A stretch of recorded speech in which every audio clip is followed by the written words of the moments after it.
its way up into Tibet.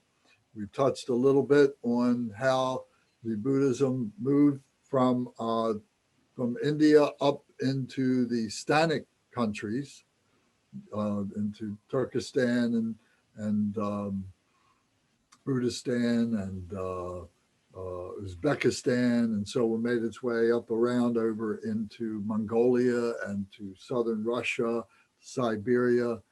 But then at the same time, it was then moving southward and going down into lower parts of India, and was then going to Ceylon, so the island of Ceylon, and then also made its way up to Southeast Asia, into the countries there, Thailand and Burma and Vietnam, and made its way up into China and then Japan and Korea. So anybody got any questions or comments, anything you want to bring up before we get started into this? And if you have anything comes up during the talk, don't hesitate to just chime right in, please. Okay, so what we had been talking about so far was the Buddha, the life of Shakyamuni Buddha as a teacher, and the way he was traveling around and what he was where he was at. And we talked about the Emperor Ashoka, who did a great deal to allow the Buddhism, to support the Buddhism in India during its formative time. And then we talked about the spread of Buddhism, as I was just talking about. And then we ended by talking a little bit about Nagarjuna. And Nagarjuna is considered to be the second Buddha. And the reason for this is that he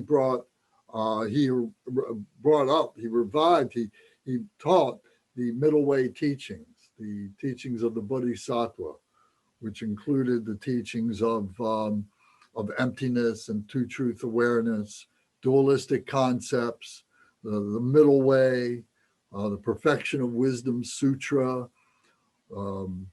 The Heart Sutra was a very important practice, a very important sutra during this time, a very important teaching that the Buddha gave when he was on Vulture Peak Mountain, when he was alive. And so this was celebrated by many, but most didn't follow it because it was a little bit over their ability to be able to understand. The teaching that he did in Vulture Peak, the Buddha did at Vulture Peak, was mostly for the bodhisattvas, for those who had evolved, who were elevated in their accomplishment and so on. But Nagarjuna revived these teachings and continued these teachings, and he became considered, like I said, the second Buddha, because so much of what happened in Buddhism as it moved through Southeast Asia, moved up into China, was all called Pure Land, or the Buddha field teachings, the Pure Land teachings, the Pure Land practices, where emptiness was recognized, and the meditation practitioners were learning to independently attain enlightenment. There wasn't a great connection, although there was some in terms of bodhicitta was being taught and so on, but many of the teachings were still from the Hinayana, from the independent teachers that was still going on in India.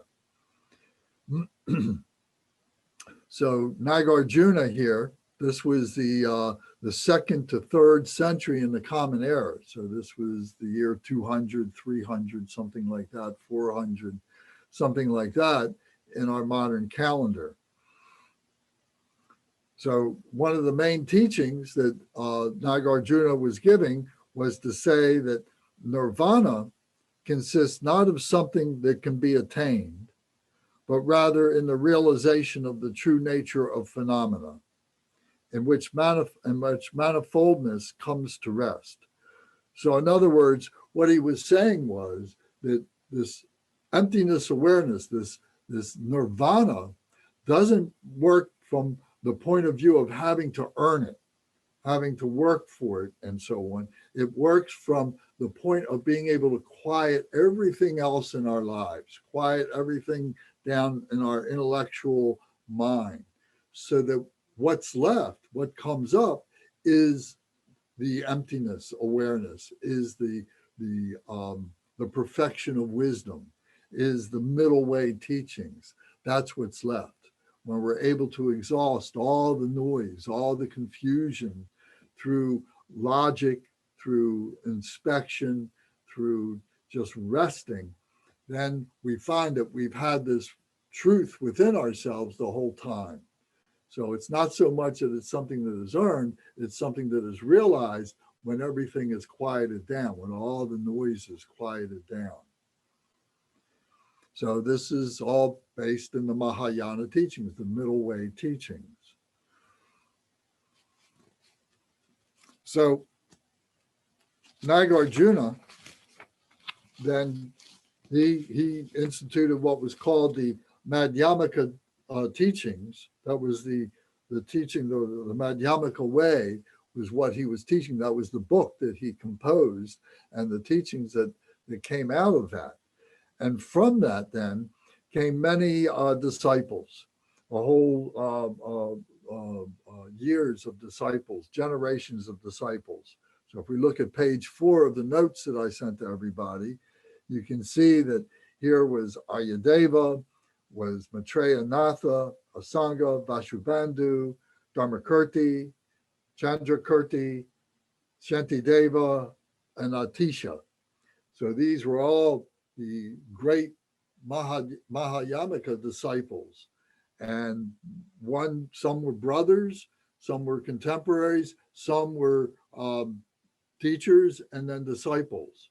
So you can see how they are separated in time. I'm not going to spend a lot of time on these because when we get into the different schools, the different philosophies of the different approaches to the Buddhism and the schools, we'd spend a lot of time on this. And frankly, it would be better if the Lama were to be teaching on this, because my comprehension, my understanding of this is a little sketchy. So I wouldn't want to teach too much about it. But you can see the timeline here. And you can see that like Aryadeva was born in Ceylon, in southern India. And he had many teachings. He gave many teachings, but there still was a lot of how would you say it? Maybe not anger so much as jealousy. And he was actually killed by non-Buddhists. So there was still a lot of fighting that was going on between different religious groups in India. Then came Maitreya Natha. So Maitreya is the name of the future Buddha, and is also the name of one of the great bodhisattvas of Maitreya. But this bodhisattva, this Maitreya Natha was a teacher, was a human being like us, and so he had that name Maitreya Natha. So that separates him, so we can see that those were the teachings of this Maitreya, and he was very important in the aspiration lineage and in the action lineage. And he was a co-founder of the mind-only school, which was one of the Yogacara schools, the mind-only schools, where in the Madhyamika and the Mahayana, the early Madhyamika, they talked about that emptiness, that everything was emptiness. And then in Yogacara school, in mind-only, they say, well, everything is mind. So I'm not going to go into a lot of detail about it, but just be aware, and you can look that up and see some of those references about that.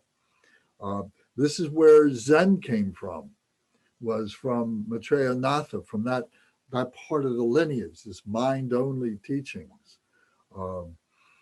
And then Asanga was a disciple of Maitreya Natha, and Asanga wrote several books that are very good. Vasubandhu was his brother, and between the two of them, they were very influential in the aspiration lineage and in the action lineage of developing bodhicitta, developing, being put onto the path of enlightenment. Vasubandhu gave commentaries on the Lotus Sutra and the Diamond Sutra. Those were both taught, the sutras were taught by the Buddha. So the commentaries were done by some of these great masters like Vasubandhu, and he was very, very prolific. He wrote many, many things. Then Dharmakirti came after him, and he was born in South India also, and he became a teacher in Nalanda University. Nalanda University is very, very important school, the school of Buddhism. It was by this time it was up in Varanasi in India. And he was a logician. A logician was a master of being able to refute things, to argue things, to debate things through logic. And sometimes I get very easily lost in their logic, to be perfectly honest. But it is very good to investigate, and the lamas can talk about this, and they can take you through, logical progression and everything, and being able to figure out things by elimination through a logic, and what you're left with is emptiness. So Dharmakirti was a master at that.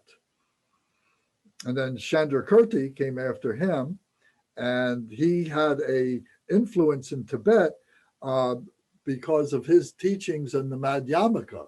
So the Madhyamika that Nagarjuna instituted back to 200 AD or so.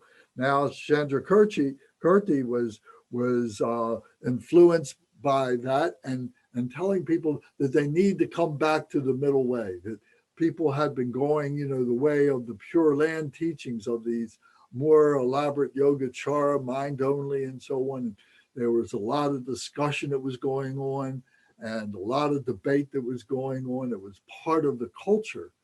And Chandrakirti was saying, no, we got to get back to doing practice, to doing meditation, and letting this come up out of our natural awareness of meditation.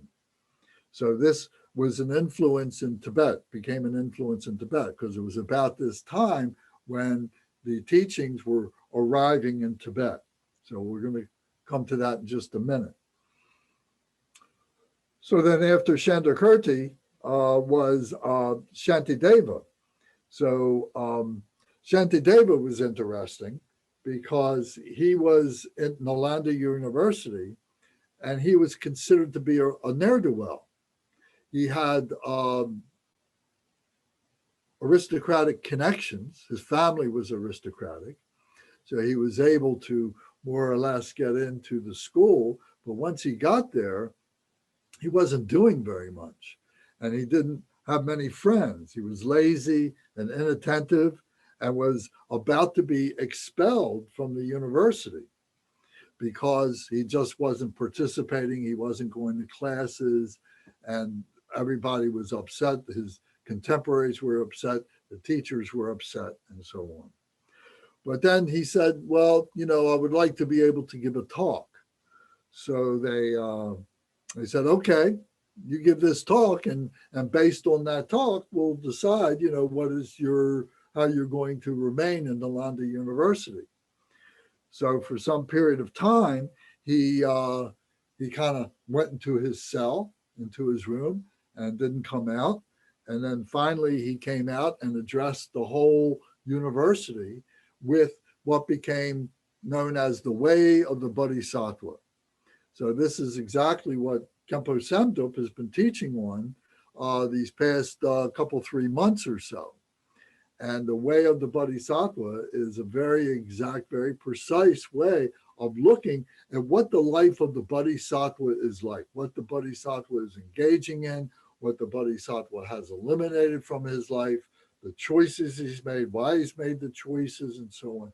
So it's a very logical way of looking at things. And in some parts, it becomes question and answer, question where he is supposing a question and then giving an answer to that question.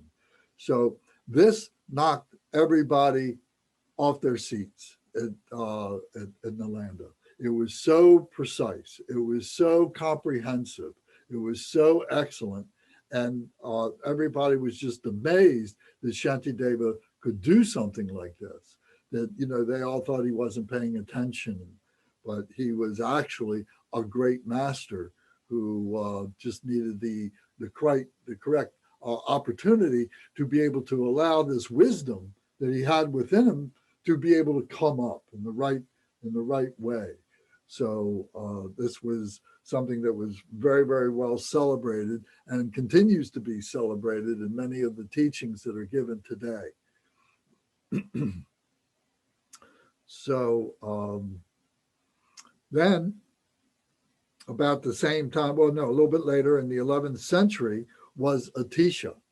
Now, Atisha was a very famous practitioner, yogi, teacher, master, and he was the Indian scholar. He was in India who systematized the method of generating the path to enlightenment.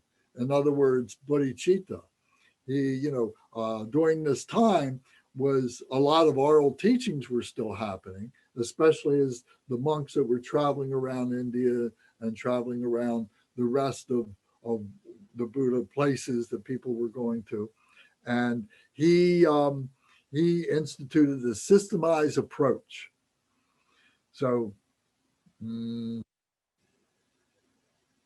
because of this, he was invited to Tibet, where he founded the Kadampa school, which many generations later split and became the Gelugpa lineage of the Dalai Lamas. So we're going to get into the Tibetan part of things very soon, but Buddhism had already arrived in Tibet. It went in Tibet during the 8th century. So Atisha was in the 11th century. So his teachings on bodhicitta were very important about this progressive way to achieve this enlightenment. And it was a little bit different than Padmasambhava. Padmasambhava took a realization approach. He took an approach that through meditation, one would receive the blessing of the Lama, one would be the guru that would come through them, and they would have these profound experiences.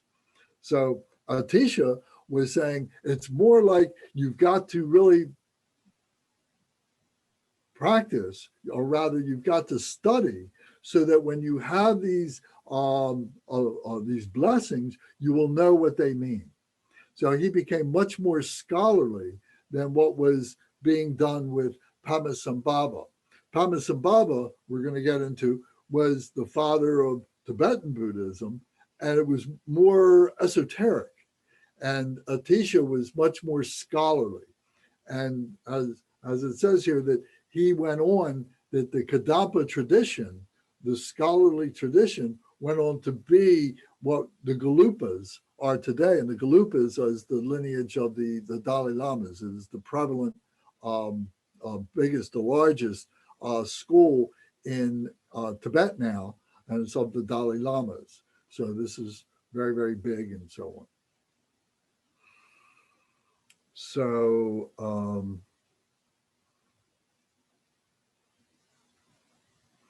so here again it says that Atisha strengthened the monastic approach to enlightenment. Padmasambhava, the Nyingma was open to the lay people, but the Kadampa were much more closed, saying, well, if you want to achieve enlightenment, that's great, but you got to be a monastic to get on that path, and you got to stay on that monastic path. So one of the important things that Atisha did was introducing the Torah teachings, the mother of the Buddha, bringing this into the canon of the teachings and so on. So we have Atisha to thank for that, because it is an invaluable addition into understanding, the Sambhogaya, the way in things operate in our minds, and that it helps us to foment so that we can recognize the spiritual mindfulness, so that we can have a seamless awakening into the Dharmakaya, into that which is beyond the Sambhogakaya. So Tara is very important in that. So it brings together the dualism of the male and the female as being characterized by the male and female into things. So it's very important in what it did. So Atisha, there's many, many things that can be read about Atisha. So if you're interested in any of these disciples here, all you have to do is Google their name, and all kinds of stuff will come up. Many, many books have been written about them, commentaries written about them, and their books have been translated, and you can read their books and textbooks and so on. So then next we come into Tibet. So now what has happened here is that Tibet at this time is a wild country.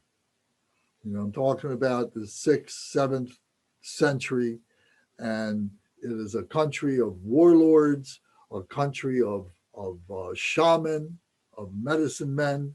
It's a country of just wild people who are all kinds of miscreant thieves and murderers and doing all kinds of terrible things. And every generation, territories are shifting back and forth, because the kings or the warlords are fighting among themselves, and people are changing, going from one king to another. And it was very chaotic and very terrible way of living. People didn't know how long they were going to live because of the wars that were going on. So there was this king. There were 3 Dharma Kings. And the first of these kings was called King Songten Gampo in the 7th century of the Common Era. So I'm on page 5 of these notes if you're following along. So King Songten Gampo, he had the biggest kingdom in the center part of Tibet, and so he saw all this terrible wars going on, and he wanted to do something to bring this all to peace. He wasn't interested in it necessarily all being his kingdom, but he wanted to see that the nation would just settle down and become a happy nation. So his influence really were his 2 wives, because he had a wife that came from China, from one of the Chinese kings, whatever they were called. Forgive me for not knowing what they were called. And he had another wife from Nepal, who was a kingdom. It was a kingdom. So he had these 2 wives that came from these 2 places that were both Buddhists.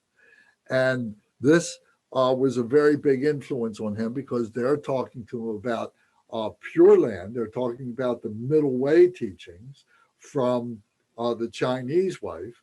And then the Nepalese wife is talking about many of the same things, but also about the Hinayana, because she came from Nepal, which was now, had now become independent of China, of India.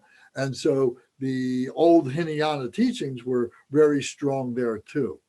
So they had the best of being able to say, here is the discipline, and then here is the middle way teachings. So King Songten Gampo was recognizing that the Buddhism had a lot to offer the people in his country. So I mentioned that the religion at the time was called the Bun, B-O-N, with a umlaut over the O, Bun. And the Bun was a shamanistic religion. So it was very earth-centric, and that everything was connected to the earth. And but it was a very ritualistic tradition, and they would have all these rites and rituals that they would do, and included in that was animal sacrifice and all these ceremonies and so on. And the medicine man was very, very important in the kingdoms. So not unlike, what we might have read about, something about, here in America, and, many of the Indian tribes that were here in America, that they would have the chiefs, and then they would have the medicine man, and the medicine man was very, very powerful. And it was a shamanistic type of tradition that they had there too. So one of the interesting things about the Bun tradition was they really had a rich iconography. They had many, many deities that they would idealize, or they would pray to, and so on, that they would evoke, for their rituals, for their to bring health and to bring prosperity and so on. And this was very rich. It was very well developed, and there were great artisans that were there. And it was very, very important to many of the kings. Most of the people that were there in Tibet were still very wild, and they were not Bun practitioners. They hadn't been tamed. These wild people just hadn't been tamed. And they were, much more like forest people. So these were most of the people that were there. So, but they would cause a lot of trouble. And so they had to be subdued. They had to be calmed down. So this was part of the problem that the king was faced with, was the other kings that were in Tibet, the Bun tradition that was in Tibet, and then the indigenous wild people that were in Tibet. So this is why he felt that something needed very powerful to be able to bring this all together in a peaceful way. So through his wives, and so when he started bringing some Tibetan teachers, some Indian teachers, some Buddhist teachers from India to come and start teaching.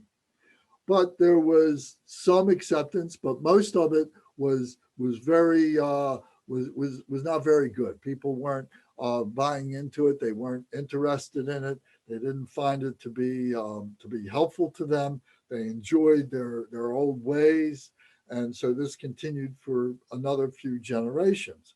But there was some scholars, there were some people who were interested in the Buddhism, so it wasn't completely subdued in any way. So then the second Dharma king that came, who came a couple generations later, is King Trisong Dutsen. And King Trisong Dutsen now, he recognized, he saw that, this Buddhism was starting to come in. He was born into seeing that this was there, and still wasn't very strong, but he thought that it would be really good to have a much greater teacher, a much better teacher. So he invited the abbot of Nalanda. There couldn't be a greater scholarly teacher than the abbot of Nalanda. Nalanda, the University of Buddhism, if you will, that was in Varanasi, in Benares. The old way of pronouncing it would have been Benares, Varanasi, the holiest city in India. And this is where the Ghats, or maybe you've seen pictures of the Ghats, or you've seen it in film or something. And these were all these places on the shore of the Ganges River that is flowing through northern India, and all the rivers there are called the Ganges, all different parts of the Ganges.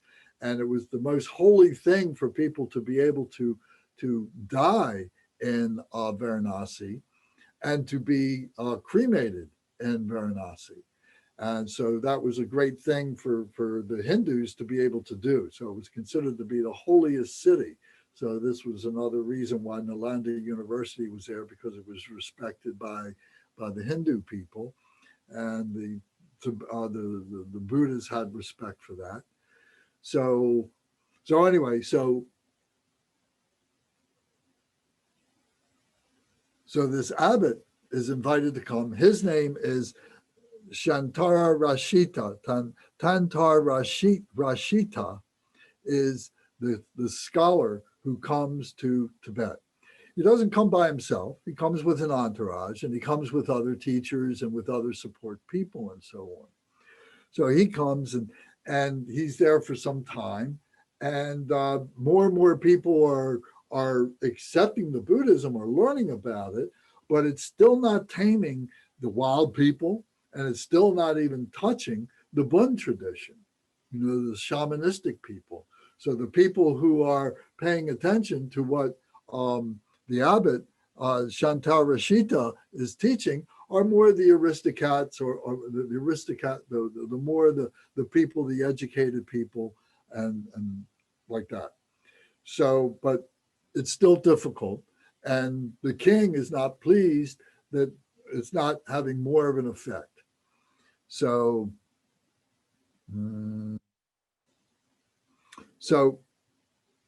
the king is talking to Shantara Rashita and saying, well, what can we do about this?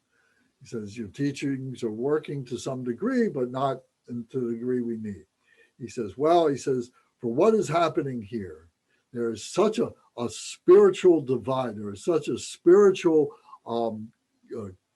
chasm, split between the people learning something intellectually and learning what it is in their heart. They really need to have a spiritual magician to come in who can really do something very profound.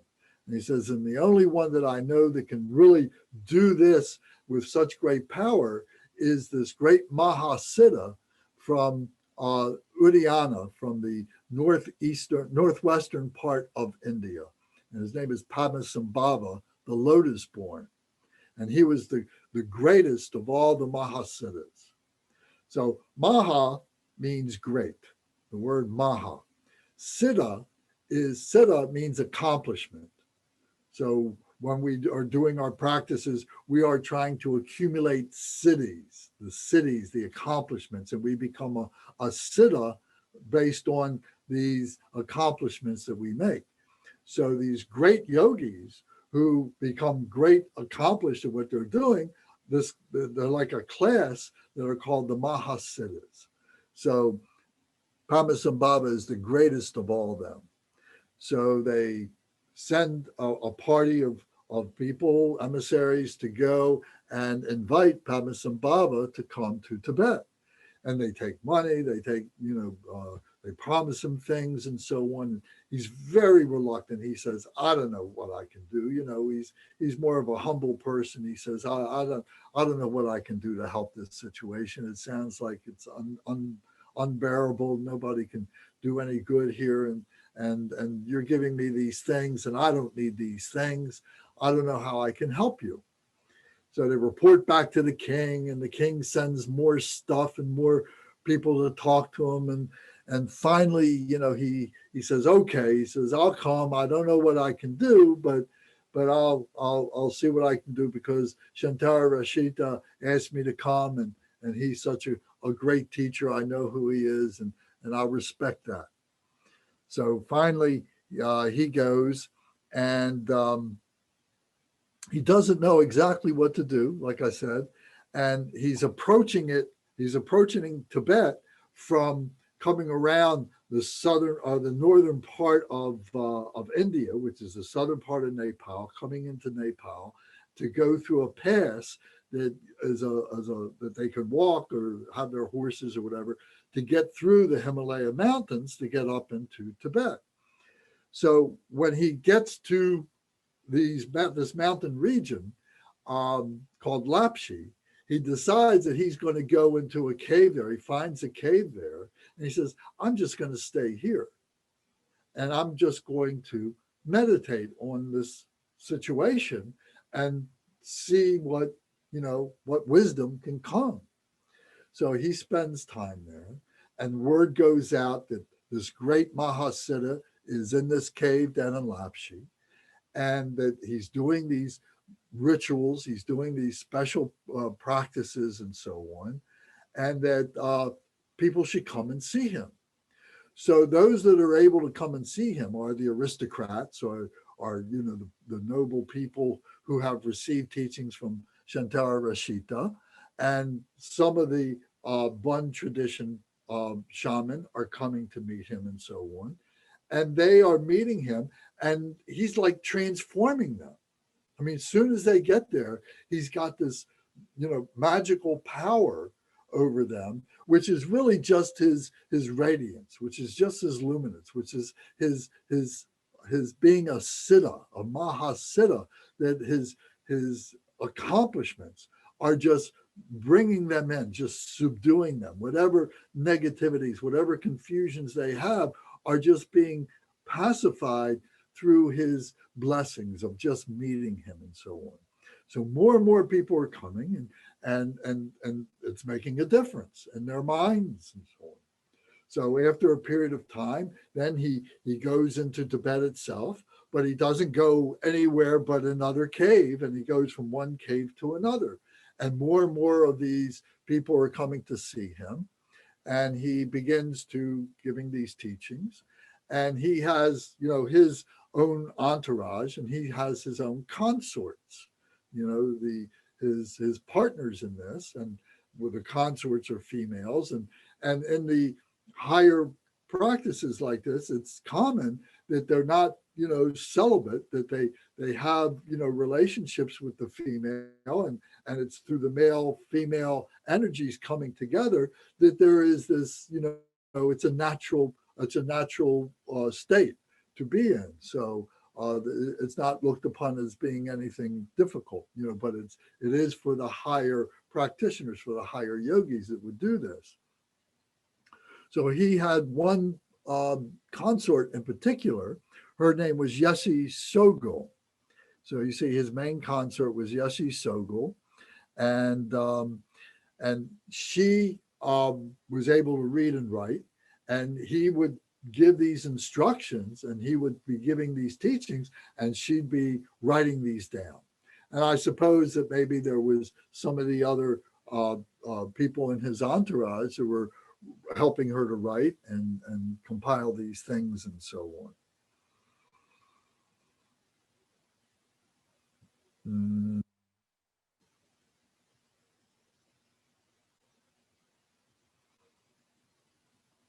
So many of these teachings were very, very special. And Padmasambhava would say, I'm giving these teachings now to these aristocrats. I'm giving these teachings to these high people here in Tibet who have demonstrated that they have a real sincerity in their Buddhist practice, and they want to learn, they want to understand, and so on. But these things are not ready for everyday people. He says, so I want you, Yeshua Sogul, I want you to write these things down, and then I want you to bury them. And that when it's time, when the people are ready for these things to be revealed to them, then these terma, they're called Terma, terma text, will be discovered, and then they will be taught to the people and so on. So many of the texts that he taught got treated like this. Many more were being used as, teachings for the people and so on. And he continued. He finally went into Lhasa, into the capital of Tibet, the biggest, where the kingdom of King Trisong Dutsen was, and they together founded the Samye Monastery, which is still in existence. It had the Chinese, when the Chinese came in, they destroyed it to some degree, but it has been rebuilt since after the Chinese relented and allowed the Buddhism to come back and be taught in Tibet. But nevertheless, it is the biggest and most revered of all the monasteries in Tibet. So this was founded by Padmasambhava and the king Drisong Dutsen. So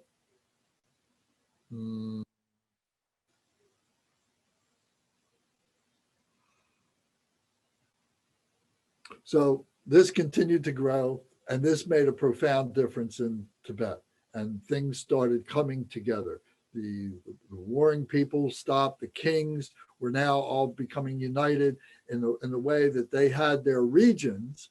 And, you know, Tibet was said, okay, let's keep what we got, and let's, you know, concentrate on peacefulness.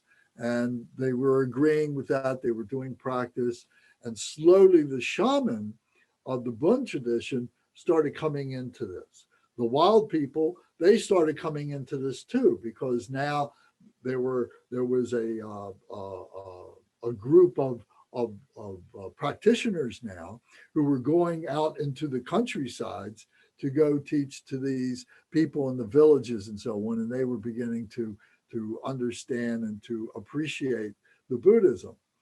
One of the things that Padmasambhava was really clever about was that what he did was he morphed what was the Indian traditions, the Indian Tibetan tradition, or excuse me, the Indian Buddhist traditions with the iconography of the Bön.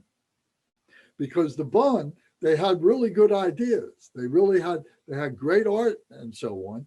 Now, they did have this element, like I said, where they were doing sacrifices and so on, and they had to get a handle on that. So he brought them in by morphing their iconography and their deities in with the Indian deities that he was bringing from India. So the iconography, the characteristics of the pictures took a little different. Their names changed a little bit. And but this brought all these different people together by doing this. So this was very clever in being able to accomplish subduing all these different things that were happening in Tibet. So then Tibet then started to grow, and this early tradition of Padmasambhava was called the Nyingma tradition. And this is called the School of the Ancients. So this came from India. So it came from the very beginning parts of the Buddha. So it had the Hinayana, was very strong in that, which was the discipline, but it also had the elements of the Mahayana, which was the middle way teachings, were also there. And so this was being taught as this tradition. So this early tradition in Tibet was called the Nyingma tradition. But then a little bit later, I said that Atisha comes in with the Kadampa tradition. He brings in this idea of the monasticism. The early tradition of the Nyingma was very open to the lay people, and that was one of the great blessings that it offered to all these ordinary people, that they too could achieve enlightenment in their lifetime. They didn't have to be the monks. They didn't have to be the monasteries. Then the Nyingma, the Galupa, then the Kagyupa. The Kagyupa was the tradition that our particular lineage follows. The Kagyupa were the yogis, and they weren't as scholarly as some of but they were very, very, very good practitioners, and they would spend, lifetimes in the caves and so on.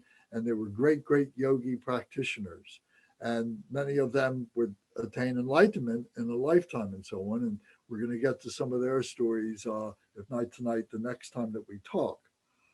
So the Galupa was very popular as well. And then there was the Sakyapa. The Sakyapa was another very scholarly tradition that was in Tibet. And then the Bön tradition that later embraced the Buddhist tradition. So these became the 5 major schools of Tibetan Buddhism. Mm-hmm.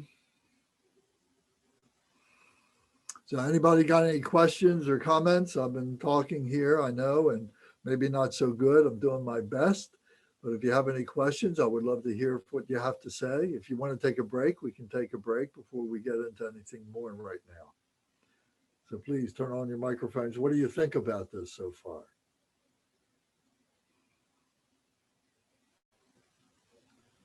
Nobody thinks anything about it. Okay. Well, I think it's wonderful to have historical context.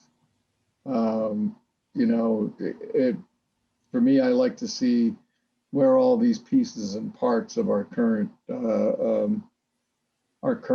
horizon, where they come from. You know, what they bring to the table, and it's nice to know that you know, it's compound phenomena. These pieces coming from everywhere, and they're building, and people are coming together, and they're building, and it's it's a very natural sort of evolution, and I like it. So I appreciate having the history and the characters. We're good, thank you. And so we've tried to emphasize the names of these great masters because they come up in the teachings, they come up in the books and so on. So to have a reference point for them and to, you know, have a chronology of this, to understand, you know, the chronology of it is very good. Thank you. Gary, did you have anything? Do you have any sense, or is there any discussion about the path forward for Buddhism and its various manifestations?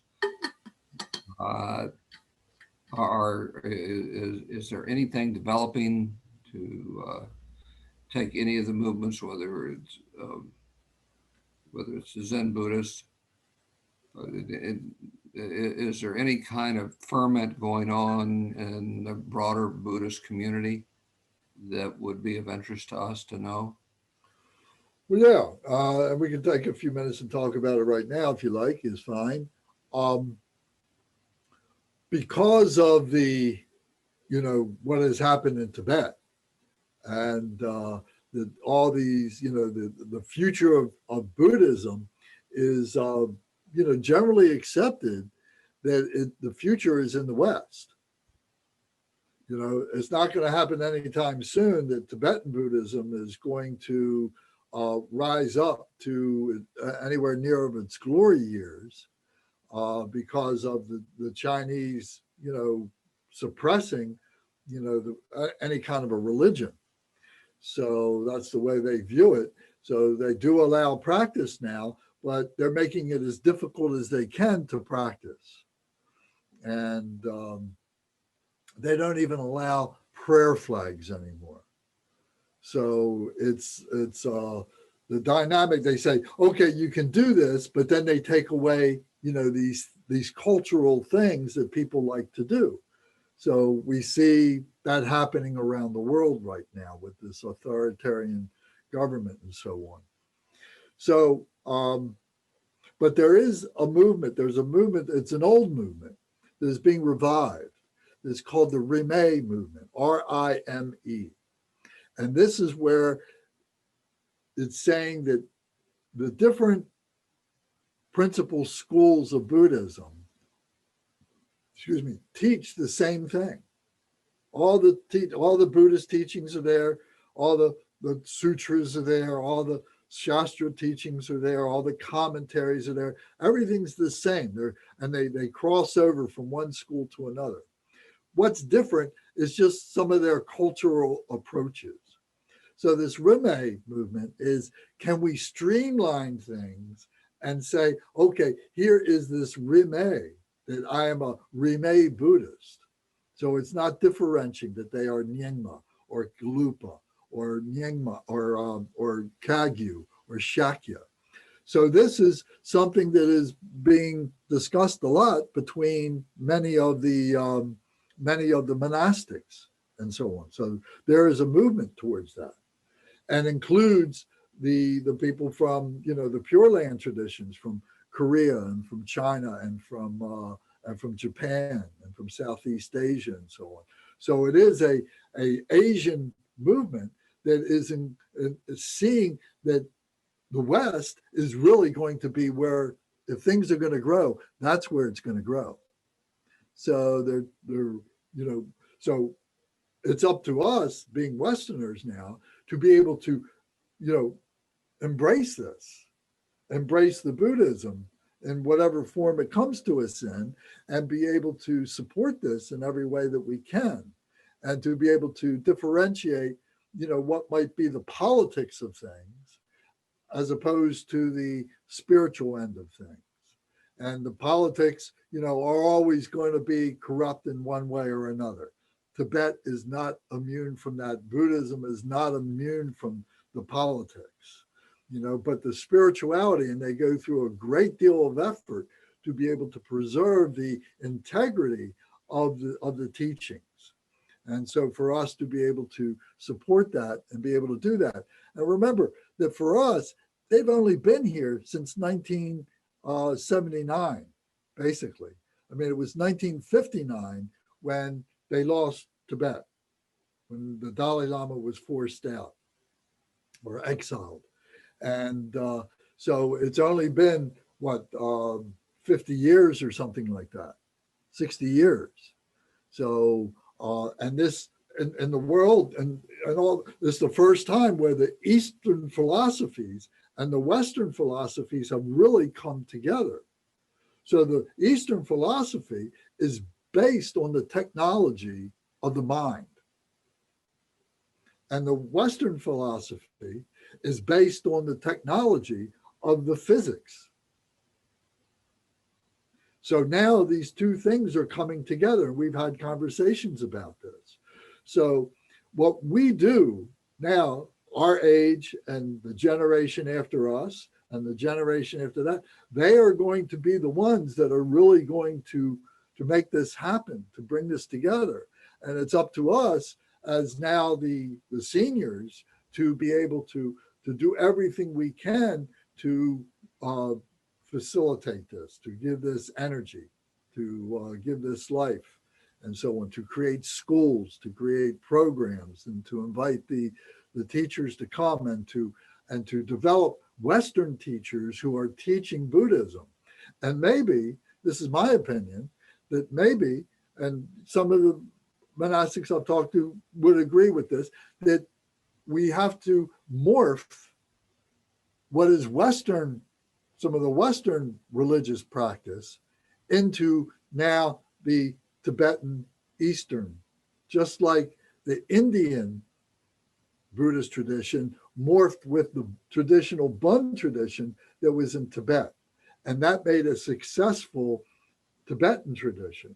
So this Western tradition seems that we're just seeing, you know, the very beginnings of something that is going to morph into something new. If we were to come back in 500 years or 1,000 years from now, we might see something that is a little bit different than what we're experiencing now. However, always the essence, the fundamental teachings cannot be distorted.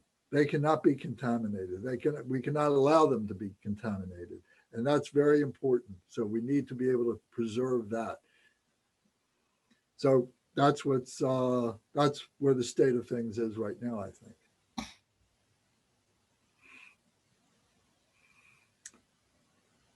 Rebecca, what do you think about that? You know,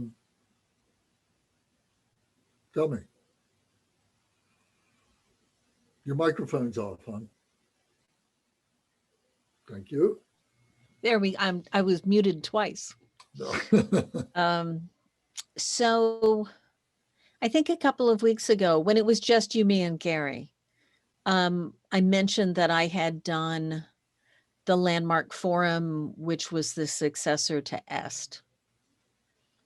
And one of the things that I'm finding constantly shocking is that it's as if they had taken so much of what you're teaching, taken away its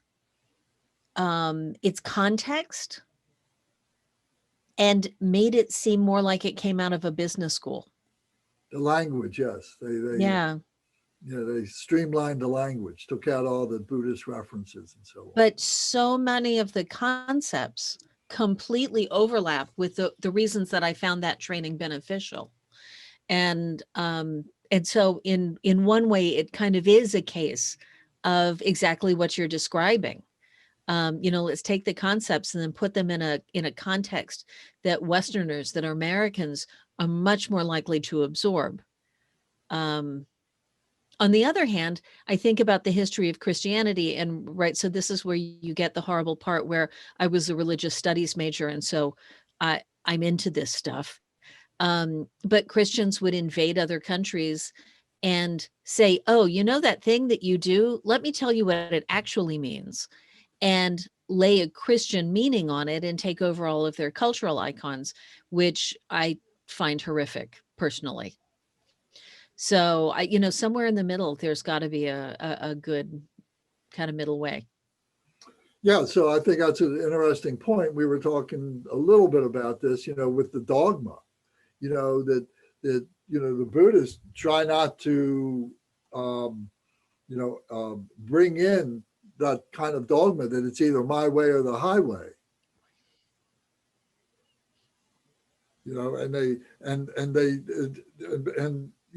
Buddhism in its purest sense is not a religion, it's a philosophy. So it's trying to preserve that philosophy, and then let people assimilate it into their culture.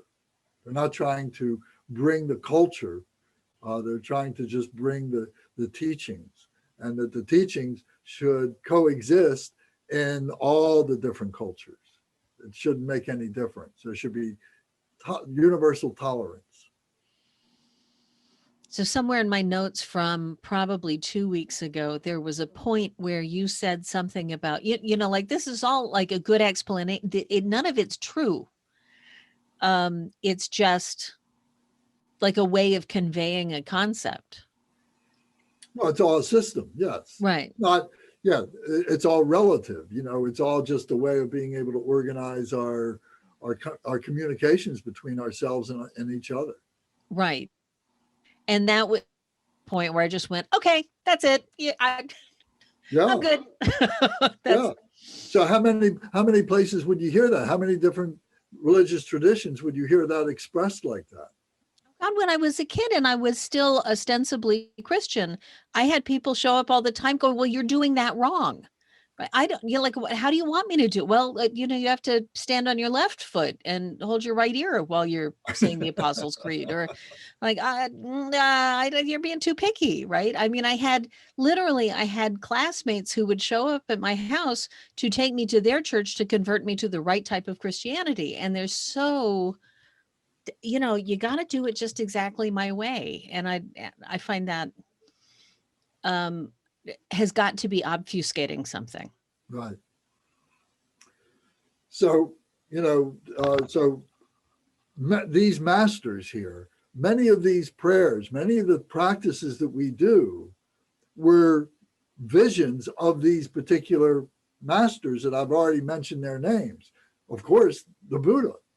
So these practices, these teachings come down that are 1,000 years old, 2,000 years old, 2,600 years old. And this is what they're trying to maintain. They're trying to, and then you assimilate it into your life. And this has been a conscious effort of the Buddhist teachers all this time.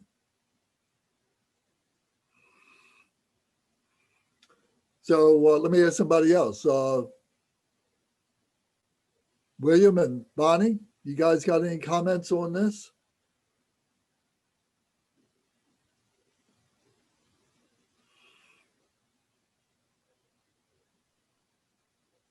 We're trying to see if we can unmute. We're unmuted.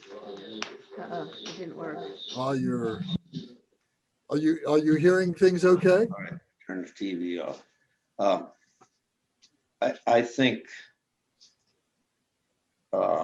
I think no matter whether you're in England or South America or Asia, I think the teaching should be the same. And there shouldn't be any real deviation because the people are all the same. They're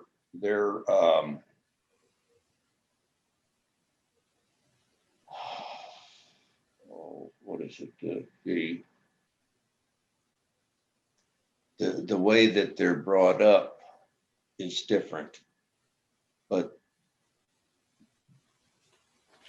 the same things happen in the same way to everybody. It doesn't matter whether you're speaking French or whether you're speaking Italian or down in South America, Portuguese or whatever. When you're a teenager and you go through all of this problems. And the Buddhist teaching is one that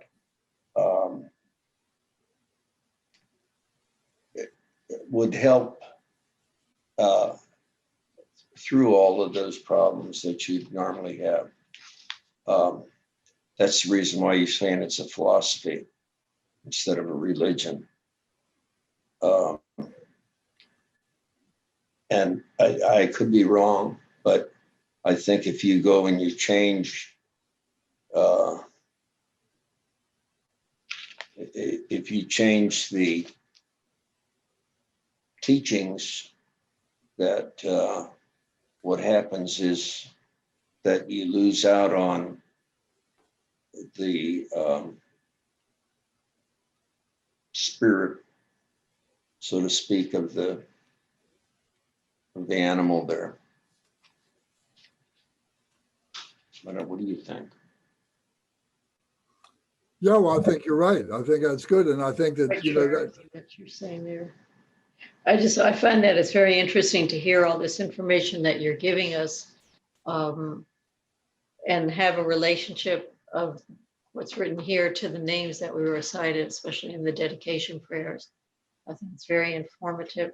I'm wondering if any of these people that we're talking about, are they in the lineage that the different Dalai Lamas have reincarnated from, or is that a totally different thing?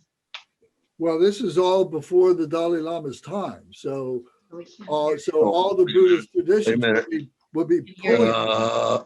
Okay, go ahead. So this is all before the Dalai Lama's time. So all this is formative, you know, moving up to the present day. The Dalai Lama has only been around for 500 years or so. Oh, the different reincarnations? I thought it was like the 14th. Well, 14th, something like that. But this is all, you know, we haven't even gotten to the 10th, 11th century, really, you know, to be able to talk about it. Okay.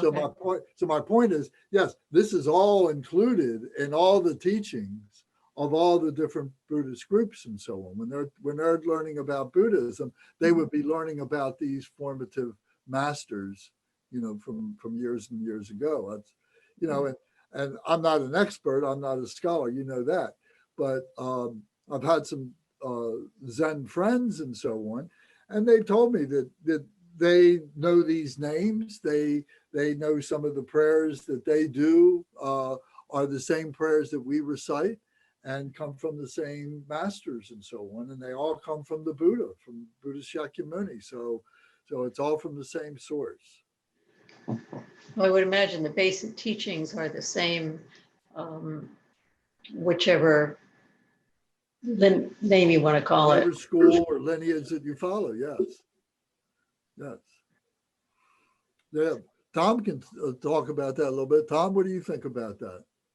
You know, with what you learned and your Zen background and so on, what was happening in Korea? What's that, at present day or? Well, no, I mean, from the history, from the, you know, from the perspective of the past masters, you know, how is that brought out in the Korean practices and teachings? Oh, I mean, it's very influential, you know. I mean, most of the teachings all came over from China, you know, about 1700 years ago. And it's, you know, I mean, different dynasties have you know, have shown different, I guess, favoritisms, you know, towards Confucianism, or, you know, they also had a shamanistic type of religion, you know, before Buddhism came in. And if you know, if you look at most Asian religions, most Asian, I guess the ways Buddhism is learned or taught, it's a lot of their original teachings, you know, like a lot of the shamanistic teachings that are involved. Can you hear me okay? Yes. Uh-huh. Yeah, there's a lot of different teachings. I mean, those influences are very deeply embedded in a lot of the Buddhist teachings, you know. And, I guess, I mean, at one time, Buddhism was for mostly the commoners, and the aristocrats mostly learned Confucianism, you know, and that was looked upon. And then after some time, they realized, no, this Buddhism, you know, Buddha is what is it's on a different level. So that's the kings, you know, they said, no, this is going to be our national religion, is Buddhism, not, you know. But, you know, the aristocrats still, you know, kept their, you know, their studies of Confucianism, different studies. But Okay. it's amazing. It's amazing. But yeah, it's pure. But I mean, to this modern day, man, oh man, when Christianity came into the country about 70, 80 years ago, but during the Korean War, at this rate right now, they're burning down and vandalizing so many Buddhist temples in Korea. They have security guards now there, and they have closed circuit cameras. And one of the Buddhist schools put out a huge ad in the paper, yeah, not too long ago. Please stop burning down your culture as well. You know? And it's just, it's, I don't know. It just seems like it's like, you know, water and oil. You know, it's just not mixing. And what are you gonna Okay. do? Yeah. Well, that's one of the things that I've noticed in learning about the Tibetan Buddhism and our lineage in particular. The lineage that we have, the Drikung Kagyu, is an unbroken lineage that goes back 800 years, this particular lineage. And we'll talk about it next time in a little bit more detail. But we got this one book that is the Kagyu Masters, and it goes through these different heads of the lineage. And we're now on number 37. And to read their biographies, to read their lifetime, and to see that they go through many of the changes in politics, and as we do here. There's times when, you know, the monastics are fighting between themselves, and there's times when the lay people are fighting with the monastics. And there's times when the monastics just leave and say, okay, you lay people, you take care of it all yourself, and we'll come back in another generation or something, you know. And the real high lamas, the real high teachers, the throne holders, you know, they would do everything they could to preserve their integrity as a spiritual being. And they would not get involved with the politics. And they would go off and say, okay, I'm going into retreat, and they might not come out for 20 years or something like that. Or they might die while they're in retreat, and then their successor then comes, and there's turmoil, and he's grown up in that turmoil, but the other masters are trying to isolate him from all the turmoil to keep him pure. But then there might be someone who comes up who now leads a golden age of maybe 2 or 3 generations where everything is just really nice, and the politics are very calm, and the teachings are very rich, and so on. So there's all these changes. So it just reminds me of what it's like in the European, the Western history that we're all used to. That people go through changes and so on, and what they've done to be able to preserve the integrity of the Buddhist tradition. Kate, did you have anything that you wanted to add to anything? I see that, if you got something you want to say, fine. If not, that's okay too. I don't want to, no pressure. No, tonight. Okay. So I'd just like to continue a little bit more, and to be able to say that there was this third Dharma king. We talked about 2 Dharma kings. The one who first had the 2 wives, and he wanted to bring Tibet with Buddhism. Then the one who did it, the second king. And now the third king came a little bit later. He came in the 8th, 9th century, and he was a practitioner himself, and he was translating texts. He was taking the Indian texts that were coming up from India, and he was translating them into Tibetan. And he was sponsoring the construction of many monasteries. And he would get support for all the different monastics that didn't have support. He would get support from some of the families to share in the expenses that it would cost to be able to have these monastics be in the monasteries. So he was creating this physical infrastructure that was aiding the growth of the Buddhism and so on. And really, this is where we are now, what we need to be doing now. And we can see that it's happening. I mean, like Dharma Surya Center and Jongmyor Center and Gardroma Center, and there's many centers that have grown up.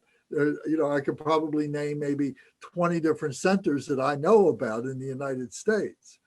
And but they're always, trying to get support, always trying to get support. Not any different than any of the other religions, the Christianities and the Muslim and the Hindu and the Jewish and so on are all struggling to get their benefactors and so on. But so we need an awareness that this is an important thing, and we can look at our political. I'm saying this for myself. I'm saying we can look at our political troubles that we're having today, and to me, it is the result of having very poor spiritual basis on which to be able to understand who we are and what it is that we're doing in this world. So we really need to strengthen that spiritual connection. If you remember, I always talk about we have the physical body, we have the intellectual body, and we have the spiritual body. We can suppress that spiritual body and just think there's the physical and the intellectual. And this is what we've got right now. Without the spiritual, that's the third leg of the stool. And that's what we need for correct balance. And maybe that's the thing that's going to bring our divided nature and what's happening around the world with all these different nations is going to bring it back, is when there becomes strong spiritual figures who can bring people together. That's my hope. That's my wish. So we may know people like that. We may know children that are going to be like that. And as they're teachers now, we need to be able to encourage that, I think. So in Tibet, there was this Nyingma school, and this was, they have many different teachers. I'm not going to go into a long detail about these, but you can read it on page 6 and 7 here in the outline. There were these different traditions. They talk about these different vehicles, these different ways of being able to approach the enlightenment. And there's this visionary lineage, this direct spiritual contact where people are encouraged to cultivate, a personal relationship with themselves, with this indestructible, unborn nature that we have, this true nature that we have, this indestructible nature, and to be able to recognize it. So the Buddhism is a system in which we do that. So we talk about the different iconography of the different deities and so on to help us to understand what all that is. So here it gives a little bit of detail about it, and stuff that you can look up and so on. Here's a note at the very bottom on page 6, and it shows this a reference to the Rime, where it says, here is the Rime actually means unbiased. It's accepted the doctrines of the various lineages is valid. And so it's not negating, saying, oh, you're wrong, this is the right one. It's saying we're all saying the same thing. It's just some cultural differences between us. And let's concentrate on that. That's what we really need to do.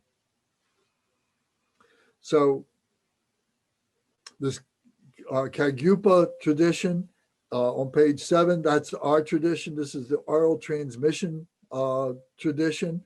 So this was the tradition of the Mahamudra, is the Great Seal. This is the highest training that we go through to attain the meditation that brings us to our true nature, to our Buddha nature. That's what we call our Buddha nature.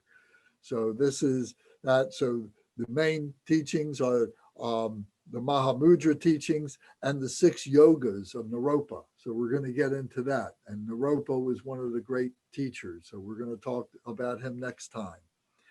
And the book that we use is called The Jewel Ornament of Liberation.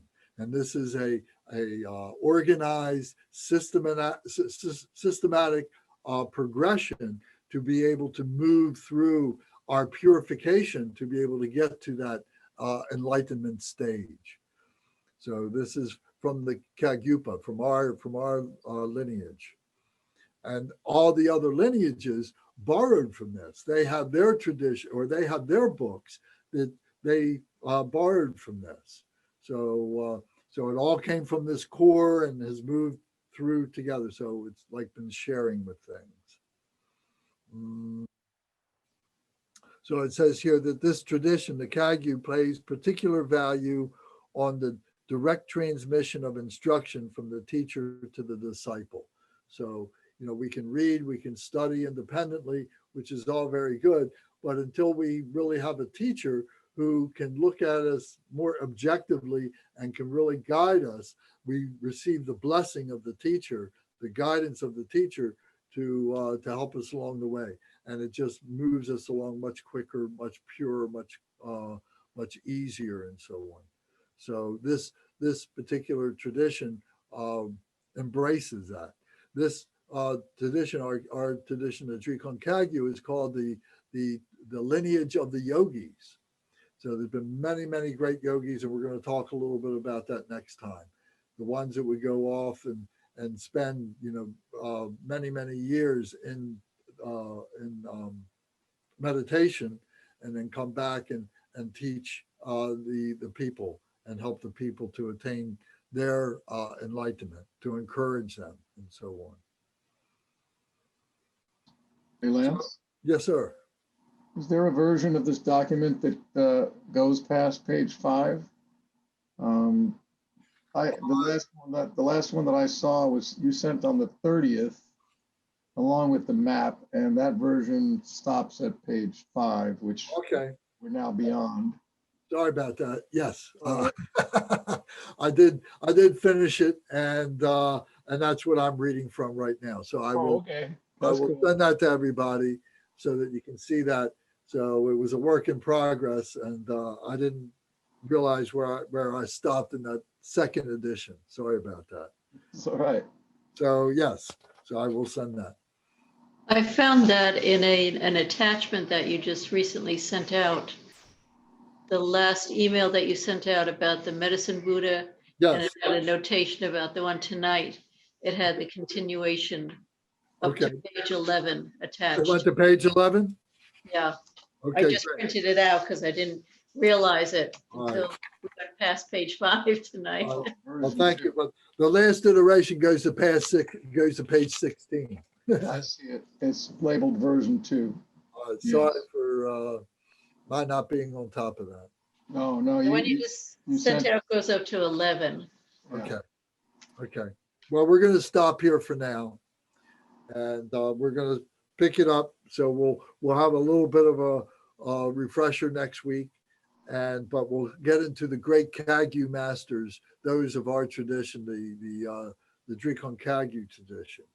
So that's what we're going to spend next time talking about. So anybody have any comments or questions? Anything that you'd like to make sure that we cover? So I apologize again. I said last time, this is the first time I've done this kind of a teaching. So there's a few rough edges, but thank you for sticking with me on this.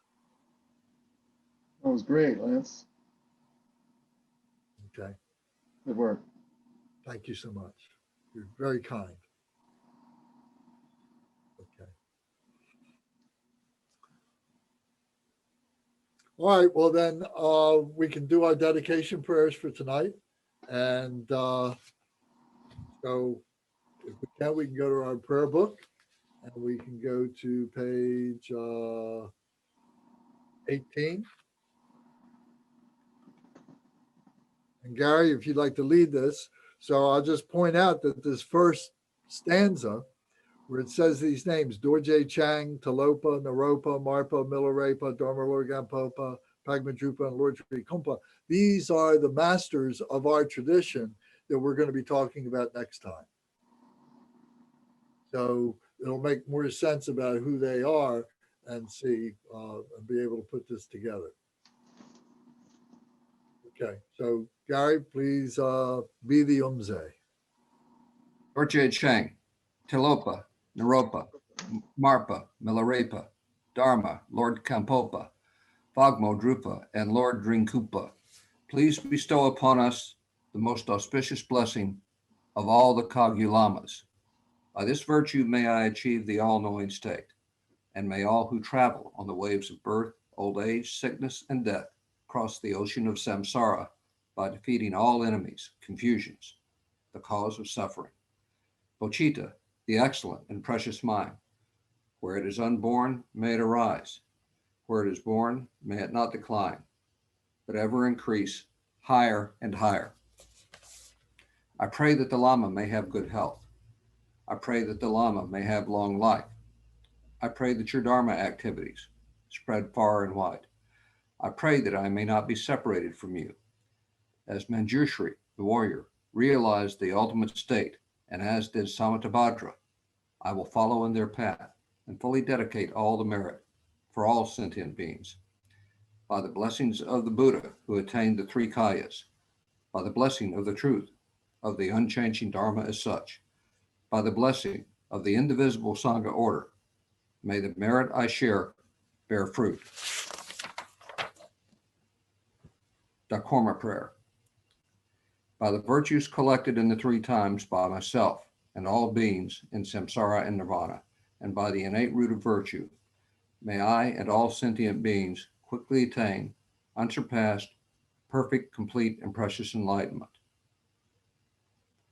May the teachings of the great Drinkumpar Ratna Shri, who is omniscient Lord of the Dharma, master of interdependence, continue and increase through study, practice, contemplation, and meditation until the end of samsara.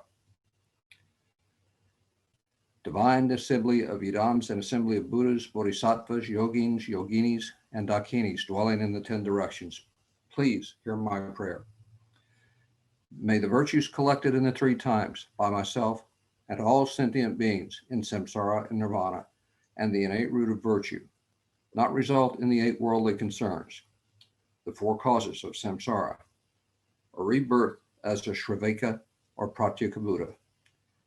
May all mother sentient beings, especially those enemies who hate me and mine, obstructors who harm, misleading Maras and the hordes of demons, experience happiness, be separated from suffering, and swiftly attain unsurpassed, perfect, complete, and precious Buddhahood. By the power of this vast root of virtue, may I benefit all beings through my body, speech, and mind. May the afflictions of desire, hatred, ignorance, arrogance, and jealousy not arise in my mind.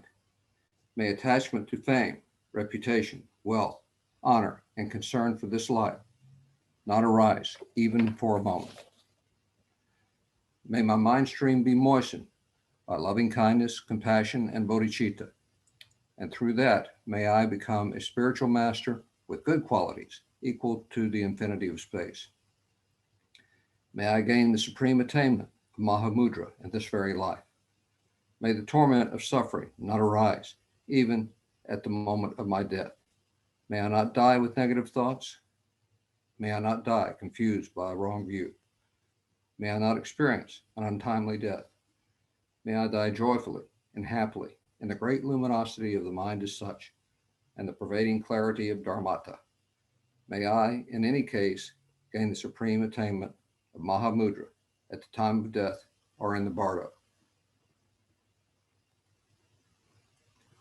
Om. Ah. Hum. Om. Ah. Hum. Om. Ah. Hum. May my body, Body, speech, speech, and and mind mind. become inseparable with the body, speech, and mind of all the enlightened ones. Thank you all very much.